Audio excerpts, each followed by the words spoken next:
lang, I'll be there tomorrow morning dahil ang ating itinerary ay bukas.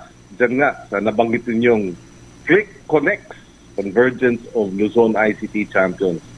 At inimbitahan tayo para maging isa sa mga panel discussants at isa sa mga keynote speakers tungkol sa agriculture at ang kahalagahan ng convergence ng ICT sa agriculture. Kaya excited ako.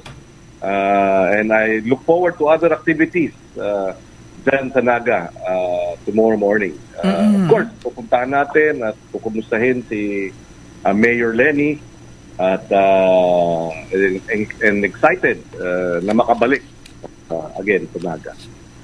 So magkikita muli sila, Radyoman Ed, ni Mayor Leni Robredo. So maliban dito sa napaka-importanteng programang ito na dadaluhan po ni Senator Kiko, malamang meron pa silang pwedeng pag-usapan na aabangan natin sa mga susunod na mga araw. Baka ano Mas po? interesting yung yung mga pag-uusap nila na parang sila lang bang dalawa ang pwedeng mag-usap? Ano po, Senator Kiko, si VP Lenny ba ay muli ninyong kakausapin, kukumbinsihin na mag-reconsider ng kanyang unang naging pahayag dito sa DWNX? Tama yan. Hindi tayo nag-give up. At siyempre, kami nakikiusap din sa Naga. Sabi nga, kung pwede, kahit na ilang taon lamang ipahiram ulit si Ma'am Lenny sa buong Pilipinas. Lalo na ngayon, sa bigat ng mga problema ng bansa. Sana maintindihan ng ating mga minamahal na kababayan dyan sa Naga yung ating pakiusap. At alam ko naman na pagka Pilipinas na ang pinag-uusapan, marami sa ating mga minamahal na kababayan, mahal ang ating bansa, mahal si Mayor Lenny.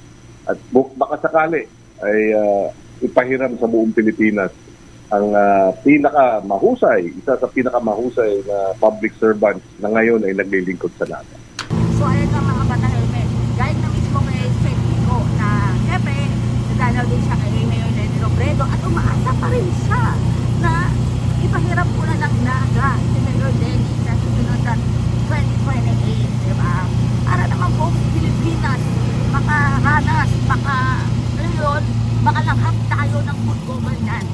Pero ayan ang mga bata helmet. Kahit na yan mismo kay Seftico, umaasa pa rin siya na lalaban ulit si Mayor Lenny Robredo sa darating na 2028. Sabi nga ni Mayor Lenny noong 2022, lalaban ako, lalaban tayo. So laban natin itong lahat.